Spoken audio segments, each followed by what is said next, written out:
జరుగుతున్నటువంటి పరిస్థితి.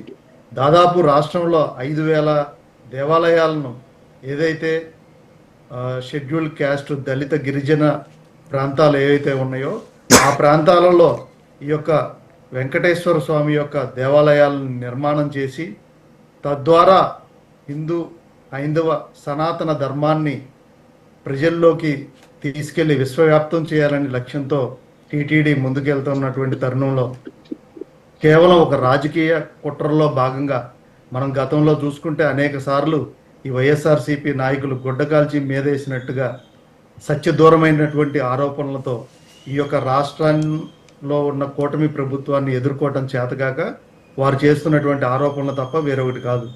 ఇక్కడ శ్రీవాణి ట్రస్ట్ ద్వారాగా భక్తులు ఏదైతే చెల్లిస్తున్నటువంటి నిధులు ఉన్నాయో అవి ప్రతి రూపాయి కూడా అకౌంట్ మెయింటైన్ చేయటం జరుగుతూ ఉంటుంది.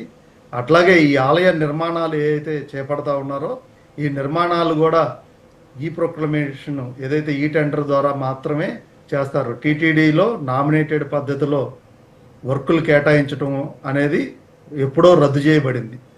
కావాలని కేవలం హిందూ సమాజాన్ని ఈ హైందవ సనాతన ధర్మాన్ని ప్రజలకి దూరం చేయాలనే ఉద్దేశంతో కంకణం కట్టుకొని వైఎస్ఆర్సీపీ ప్రభుత్వం చేస్తున్న ఆరోపణలు తప్ప వేరొకటి కాదు.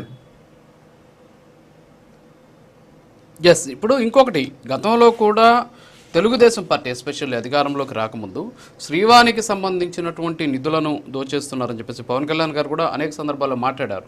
శ్రీవాణి దర్శనం టికెట్ల పేరుతోటి భారీ ఎత్తున అక్రమాలు జరుగుతున్నాయని చెప్పేసి, అందులో 500 మాత్రమే దేవుడికి వెళ్తుంది, 10,000 ఎవరి జోబులోకి వెళ్తుంది అని చెప్పేసి ఒక తీవ్రమైనటువంటి విమర్శ చేసినటువంటి పరిస్థితి.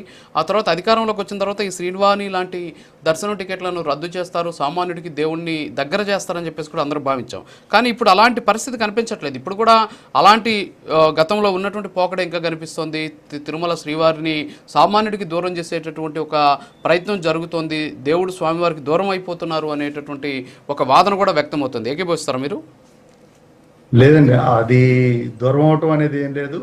ఈ శ్రీవాణి నిధుల టికెట్లు కూడా మీకు ఎయిర్పోర్ట్లో కరెంటు ఈ రోజున వెళ్తే మార్నింగ్ 7 నుంచి అనుకుంటా అందుబాటులో ఉంటాయి 200 టికెట్లు అక్కడ.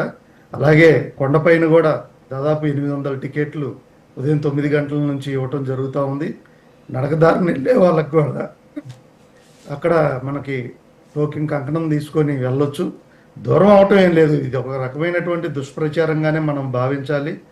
ఎప్పటికప్పుడు కూడా టీటీడీ ఏదైతే ఉందో అది విజిలెన్స్ విభాగం కానీ అలాగే ప్రభుత్వం కానీ అధికారులు కానీ దాన్ని నిత్యం మానిటరింగ్ చేస్తూ ఉంటారు. అట్లాగే నిన్న వీళ్ళు ఆరోపణ చేసినటువంటి ఆరోపణల్లో ఏదైతే చెన్నైకి చెందినటువంటి ఒక పద్మావతి ట్రావెల్స్ ఏజెన్సీ వాళ్ళు బల్క్గా ఏదైతే ఈ టికెట్లని బుక్ చేశారో దాని మీద కూడా ఎంక్వైరీ జరుగుతూ ఉంది. దీన్ని ఏంటంటే ఏఐ టూల్స్ని ఉపయోగించి కేవలం ఆటోమేటిక్ ఫిల్లింగ్ అలాగే ఆటోమేటిక్